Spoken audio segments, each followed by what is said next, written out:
Thank you very much. On behalf of the great Empire State and the whole family of New York, let me thank you for the great privilege of being able to address this convention. Please allow me to skip the stories and the poetry and the temptation to deal in nice but vague rhetoric. Let me instead use this valuable opportunity to deal immediately with the questions that should determine this election and that we all know are vital to the American people. 10 days ago, President Reagan admitted that although some people in this country seem to be doing well nowadays, others were unhappy, even worried about themselves, their families, and their futures. The president said that he didn't understand that fear. He said, "Why, this country is a shining city on a hill." And the president is right. In many ways, we are a shining city on a hill. But the hard truth is that not everyone is sharing in this city's splendor and glory. A shining city is perhaps all the president sees from the portico of the White House and the veranda of his ranch, where everyone seems to be doing well. But there's another city. There's another part to the shining city. The part where some people can't pay their mortgages, and most young people can't afford one. Where students can't afford the education they need, and middle-class parents watch the dreams they hold for their children evaporate. In this part of the city, there are more poor than ever, more families in trouble, more and more people who need help but can't find it. Even worse, there are elderly people who tremble in the basements of the houses there. And there are people who sleep in the city's streets, in the gutter, where the glitter doesn't show. There are ghettos where thousands of young people without a job or an education give their lives away to drug dealers every day. There is despair, Mr. President, in the faces that you don't see, in the places that you don't visit, in your shining city. In fact, Mr. President, this is a nation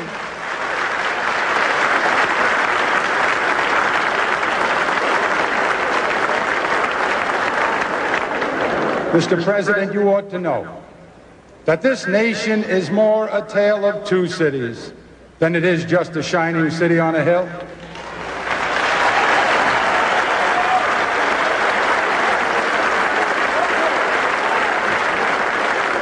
Maybe, Mr. President, if you visited some more places, maybe if you went to Appalachia where some people still live in sheds, maybe if you went to Lackawanna where thousands of unemployed steel workers wonder why we subsidize foreign steel.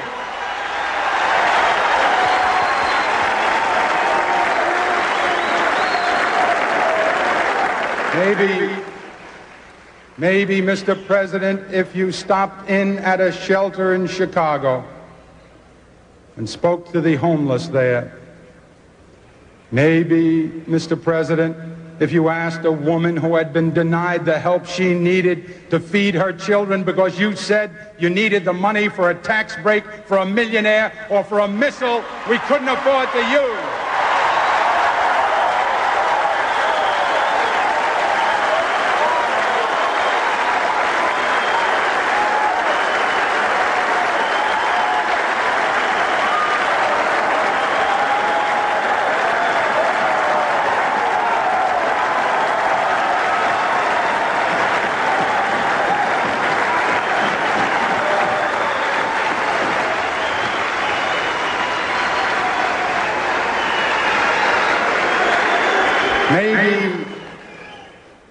Maybe, Mr. President, but I'm afraid not.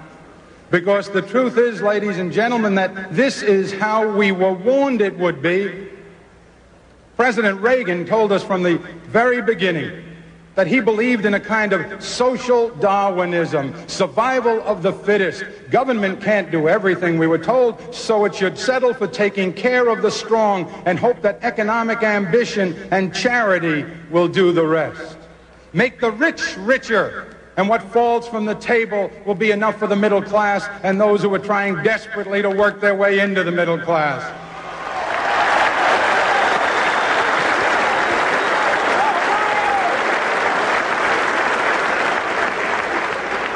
You know, the Republicans called it trickle-down when Hoover tried it.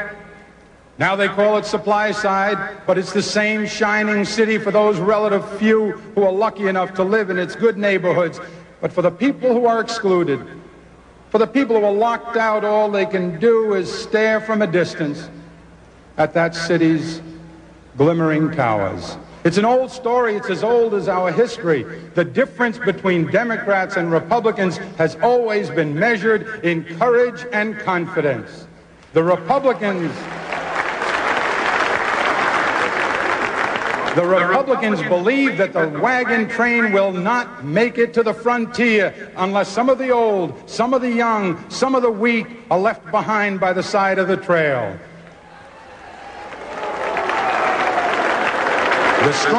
The strong, they tell us, will inherit the land.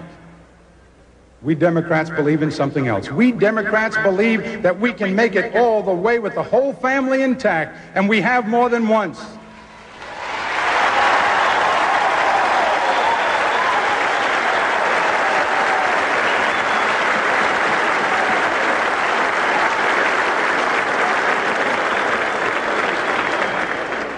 Ever since Franklin Roosevelt lifted himself from his wheelchair to lift this nation from its knees, wagon train after wagon train to new frontiers of education, housing, peace, the whole family aboard, constantly reaching out to extend and enlarge that family, lifting them up into the wagon on the way, blacks and Hispanics and people of every ethnic group and Native Americans, all those struggling to build their families and claim some small share of America. For nearly 50 years, we carry them all to new levels of comfort and security and dignity, even affluence. And remember this, some of us in this room today are here only because this nation had that kind of confidence, and it would be wrong to forget that.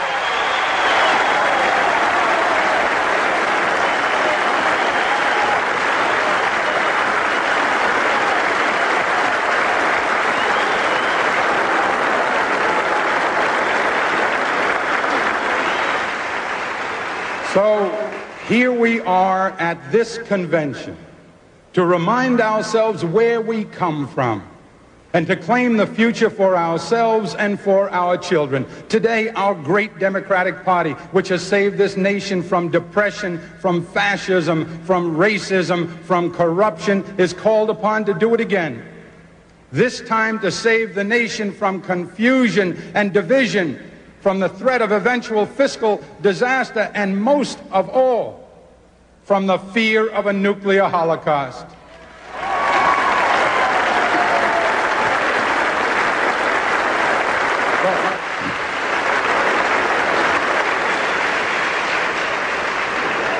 That's not going to be easy.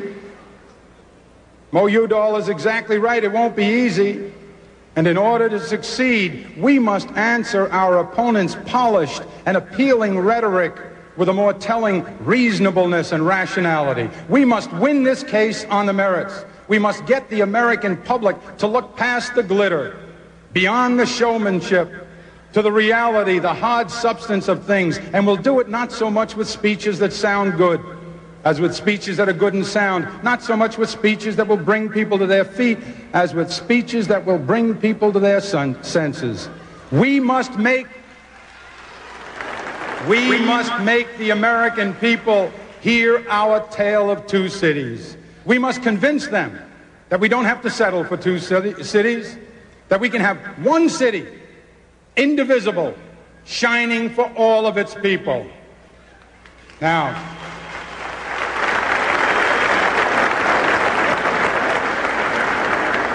we will have no chance to do that if what comes out of this convention is a babble of arguing voices. If that's what's heard throughout the campaign, dissonant sounds from all sides, we will have no chance to tell our message. To succeed, we will have to surrender some small parts of our individual interests to build a platform that we can all stand on at once and comfortably, proudly singing out,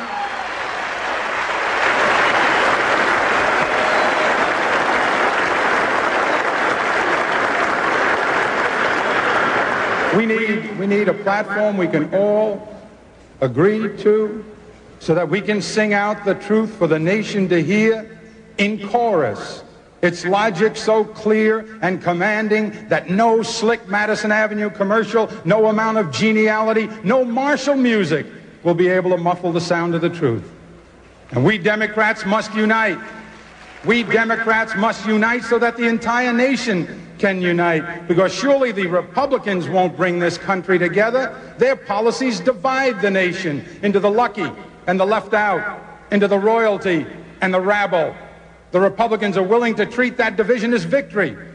They would cut this nation in half into those temporarily better off and those worse off than before, and they would call that division recovery. Now,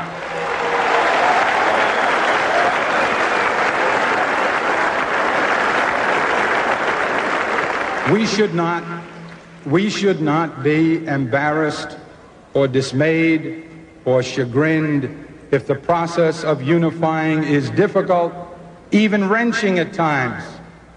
Remember that unlike any other party, we embrace men and women of every color, every creed, every orientation, every economic class. In our family are gathered everyone from the abject poor of Essex County in New York to the enlightened affluent of the Gold Coast at both ends of the nation. And in between is the heart of our constituency, the middle class, the people not rich enough to be worry-free, but not poor enough to be on welfare.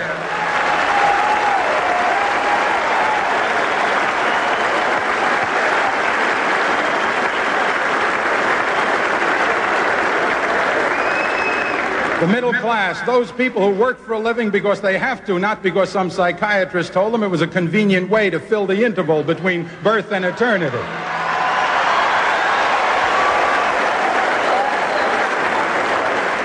White collar and blue collar, young professionals, men and women in small business, desperate for the capital and contracts that they need to prove their worth. We speak for the minorities who have not yet entered the mainstream.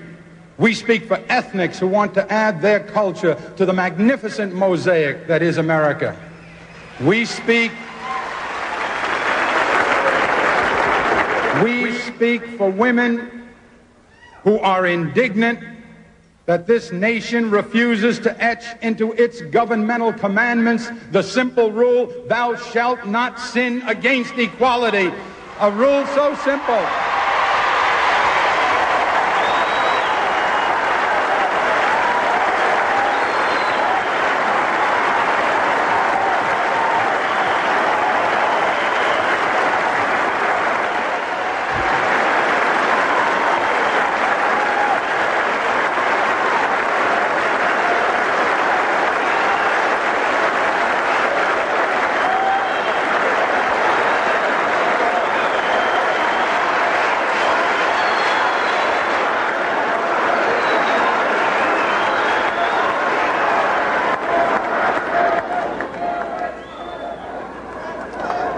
I was going to say, and I perhaps dare not, but I will. It's a commandment so simple it can be spelled in 3 letters. E-R-A.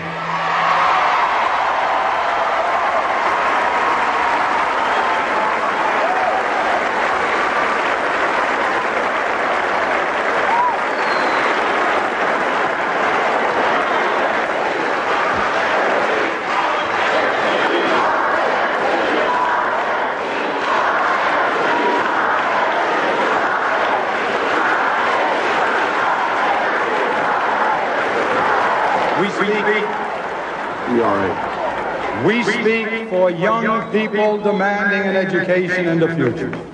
We speak for senior citizens. We speak for senior citizens who are terrorized by the idea that their only security, their social security, is being threatened. We speak for millions of reasoning people, fighting to preserve our environment from greed and from stupidity.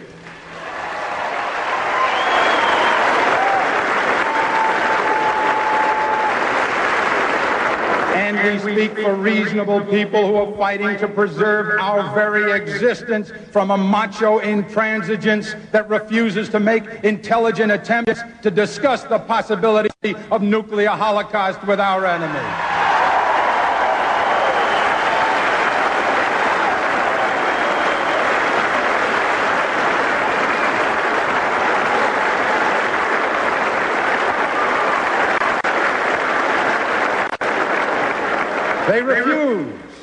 They refuse because they believe we can pile missiles so high that they will pierce the clouds, and the sight of them will frighten our enemies into submission. Now, we're proud of this diversity as Democrats. We're grateful for it. We don't have to manufacture it the way the Republicans will next month in Dallas by propping up mannequin delegates on the convention floor.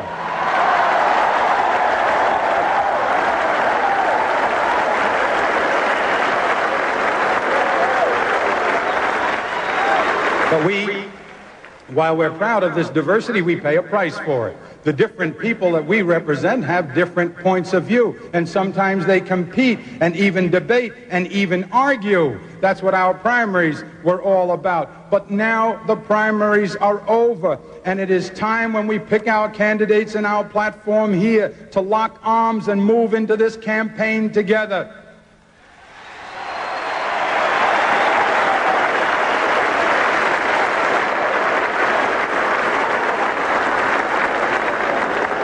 If you need any more inspiration to put some small part of your own difference aside to create this consensus, then all you need to do is to reflect on what the Republican policy of divide and cajole has done to this land since 1980. Now, the president has asked the American people to judge him on whether or not he's fulfilled the promises he made 4 years ago. I believe as Democrats we ought to accept that challenge, and just for a moment let us consider what he has said and what he's done. Inflation is down since 1980, but not because of the supply side miracle promised to us by the president. Inflation was reduced the old-fashioned way, with a recession, the worst since 1932. How did we could have brought inflation down that way. How did he do it? 55,000 bankruptcies, 2 years of massive unemployment, 200,000 farmers and ranchers forced off the land, more homeless than at any time since the Great Depression in 1932, more hungry. In this world of enormous affluence, the United States of America, more hungry, more poor, most of them women. And he paid one other thing, a nearly $200 billion deficit threatening our future. Now, we must make the American people understand this deficit, because they don't. The president's deficit is a direct and dramatic repudiation of his promise in 1980 to balance the budget by 1983. How large is it?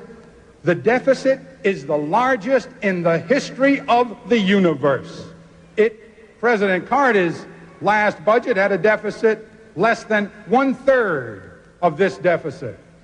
It is a deficit that, according to the president's own fiscal advisor, may grow to as much as $300 billion a year for as far as the eye can see.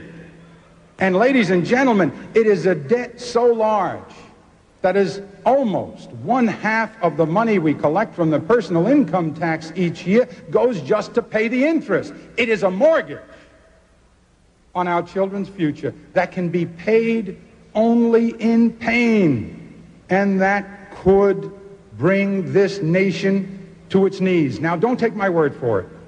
I'm a Democrat. Ask the Republican investment bankers on Wall Street what they think the chances of this recovery being permanent are.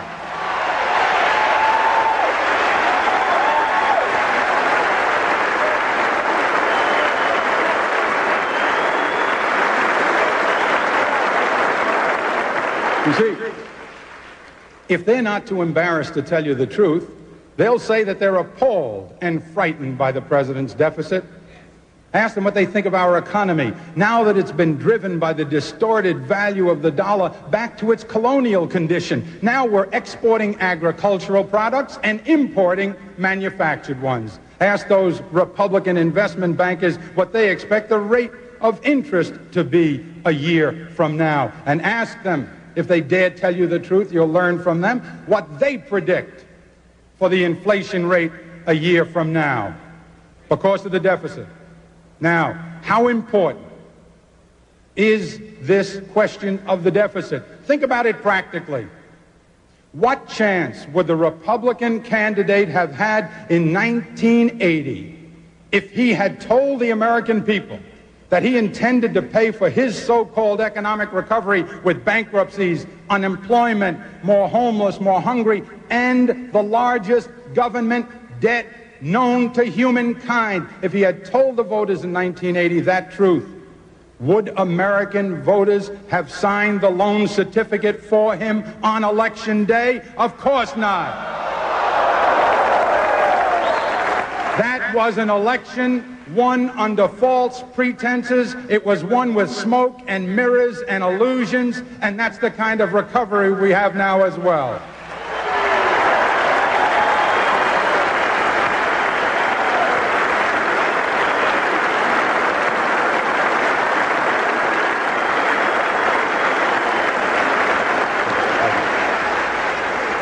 What about foreign policy? They said that they would make us and the whole world safer.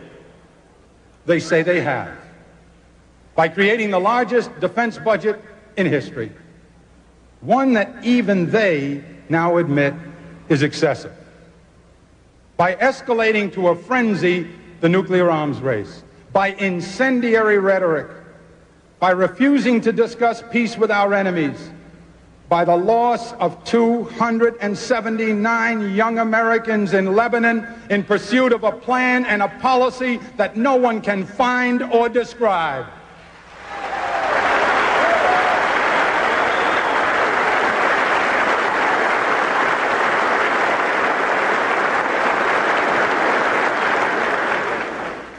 We give money to Latin American governments that murder nuns, and then we lie about it.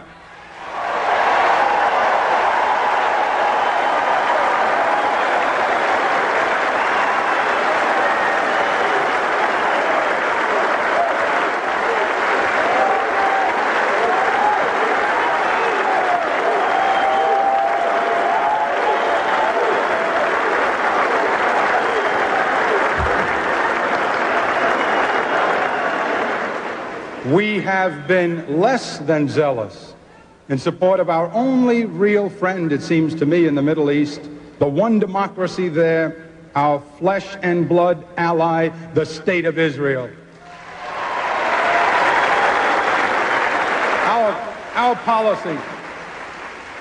Our foreign policy drifts with no real direction other than an hysterical commitment to an arms race that leads nowhere if we're lucky.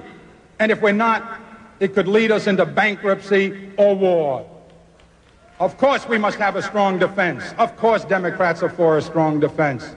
Of course Democrats believe that there are times that we must stand and fight, and we have. Thousands of us have paid for freedom with our lives. But always, when this country has been at its best, our purposes were clear. Now they're not. Now our allies are as confused as our enemies. Now we have no real commitment to our friends or to our ideals, not to human rights, not to the refuseniks, not to Sakharov, not to Bishop Tutu and the others struggling for freedom in South Africa.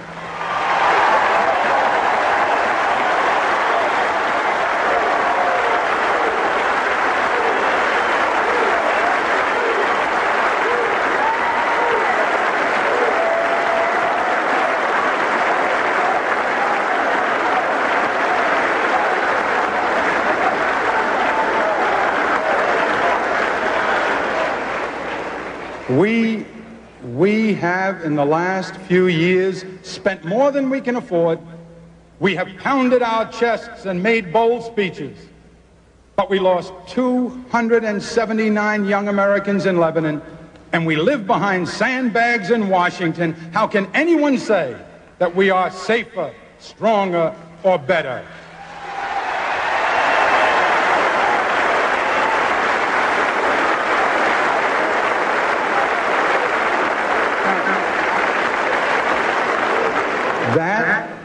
That is the Republican record.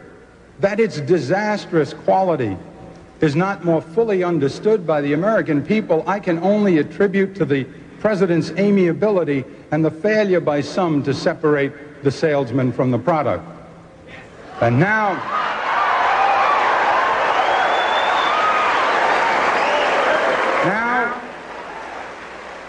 it's up to us. Now it's up to you and to me to make the case to America and to remind Americans that if they are not happy with all that the president has done so far, they should consider how much worse it will be if he is left to his radical proclivities for another 4 years unrestrained. Unrestrained.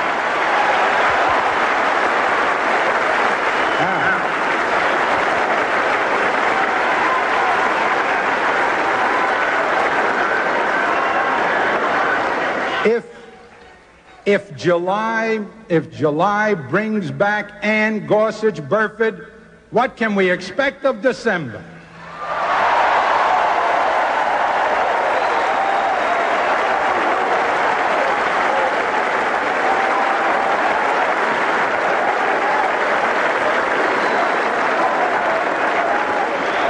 Where would another 4 years take us? Where would 4 years more take us? How much larger will the deficit be?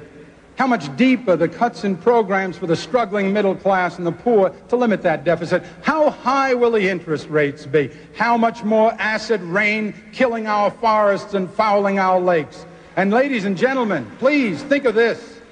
The nation must think of this. What kind of Supreme Court will we have?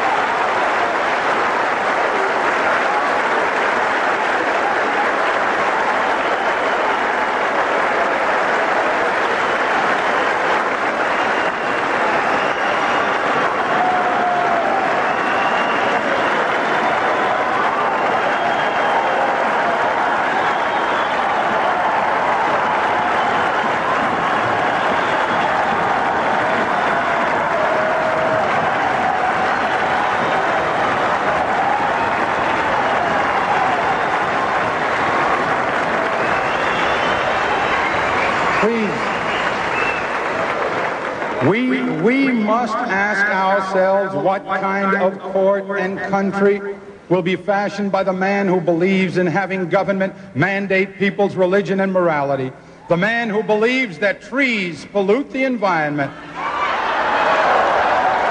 the man that believes that the laws against discrimination against people go too far, a man who threatens Social Security and Medicaid and help for the disabled.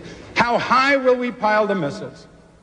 How much deeper will the gulf be between us and our enemies? And ladies and gentlemen, will 4 years more make meaner the spirit of the American people? This election will measure the record of the past 4 years, but more than that, it will answer the question of what kind of people we want to be. We Democrats still have a dream.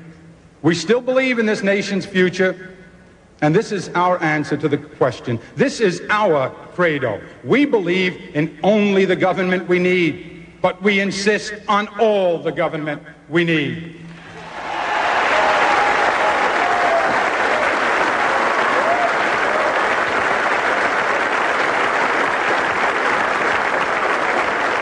We believe in a government that is characterized by fairness and reasonableness, a reasonableness that goes beyond labels, that doesn't distort or promise to do things that we know we can't do. We believe in a government strong enough to use words like love and compassion, and smart enough to convert our noblest aspirations into practical realities.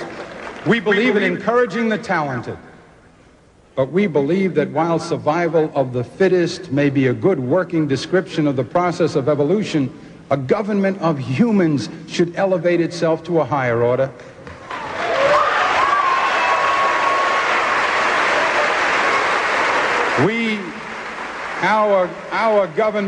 Our government should be able to rise to the level where it can fill the gaps that are left by chance or by a wisdom we don't fully understand. We would rather have laws written by the patron of this great city, the man called the world's most sincere Democrat, St. Francis of Assisi, than laws written by Darwin.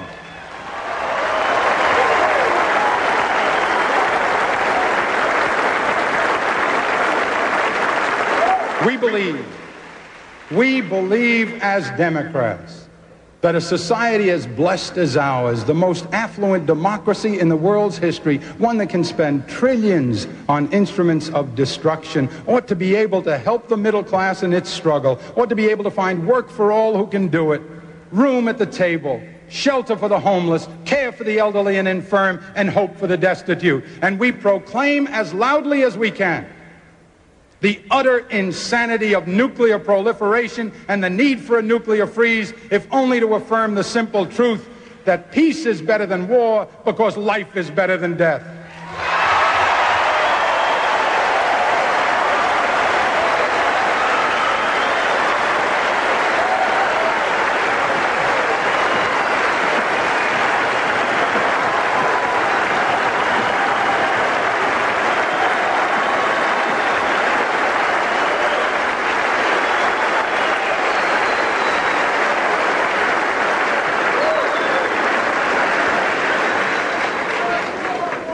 We believe in firm but fair law and order. We believe proudly in the union movement. We believe in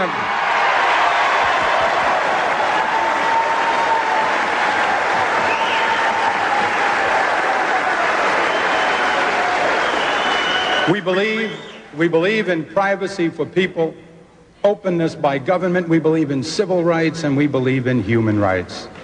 We believe in a single fundamental idea that describes better than most textbooks and any speech that I could write what a proper government should be. The idea of family, mutuality, the sharing of benefits and burdens for the good of all, feeling one another's pain, sharing one another's blessings reasonably, honestly, fairly, without respect to race or sex or geography or political affiliation. We believe we must be the family of America, recognizing that at the heart of the matter we are bound one to another, that the problems of a retired school teacher in Duluth are our problems, that the future of the child in Buffalo is our future, that the struggle of a disabled man in Boston to survive and live decently is our struggle, that the hunger of a woman in Little Rock is our hunger, that the failure anywhere to provide what reasonably we might to avoid pain is our failure. Now, for 50 years, we Democrats created a better future for our children using traditional democratic principles as a fixed beacon, giving us direction and purpose, but constantly innovating, adapting to new realities. Roosevelt's alphabet programs, Truman's NATO and the GI Bill of Rights, Kennedy's intelligent tax incentives and the Alliance for Progress, Johnson's civil rights, Carter's human rights, and the nearly miraculous Camp David peace accord. Democrats did it.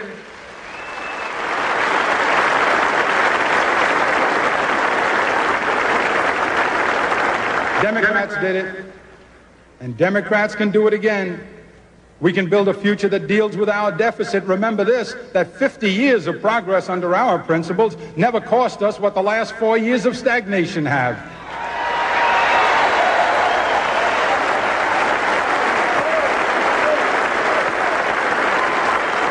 And we can deal with the deficit intelligently by shared sacrifice with all parts of the nation's family contributing, building partnerships with the private sector, providing a sound defense without depriving ourselves of what we need to feed our children and care for our people. We can have a future that provides for all the young of the present by marrying common sense and compassion. We know we can, because we did it for nearly 50 years before 1980, and we can do it again if we do not forget that this entire nation has profited by these progressive principles, that they helped lift up generations to the middle class and higher, that they gave us a chance to work, to go to college, to raise a family, to own a house, to be secure in our old age, and before that to reach heights that our own parents would not have dared dream of. That struggle to live with dignity is the real story of the shining city. And it's a story, ladies and gentlemen, that I didn't read in a book or learn in a classroom. I saw it and lived it like many of you. I watched a small man with thick calluses on both his hands work 15 and 16 hours a day. I saw him once literally bleed from the bottoms of his feet. A man who came here uneducated, alone, unable to speak the language, who taught me all I needed to know about faith and hard work by the simple eloquence of his example. I learned about our kind of democracy from my father, and I learned about our obligation to each other from him and my mother. They asked only for a chance to work and to make the world better for their children.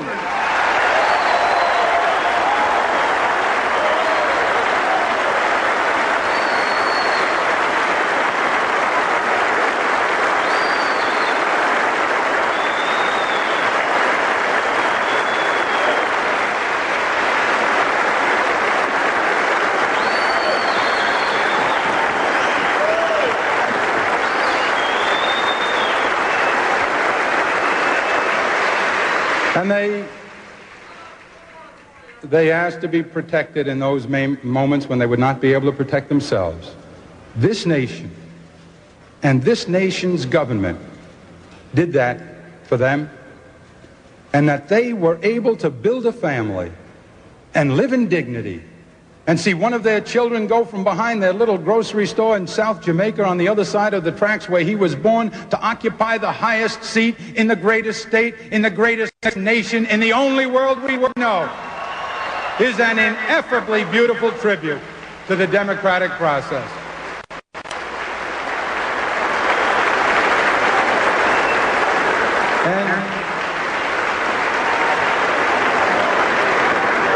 And ladies and gentlemen, on January 20, 1985, it will happen again, only on a much, much grander scale. We will have a new president of the United States, a Democrat born not to the blood of kings, but to the blood of pioneers and immigrants.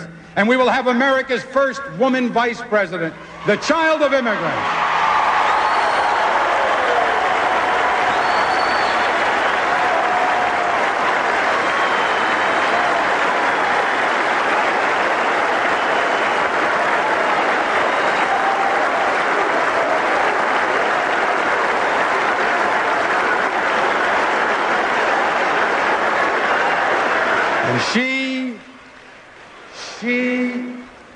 She will open with one magnificent stroke a whole new frontier for the United States. Now, it will happen.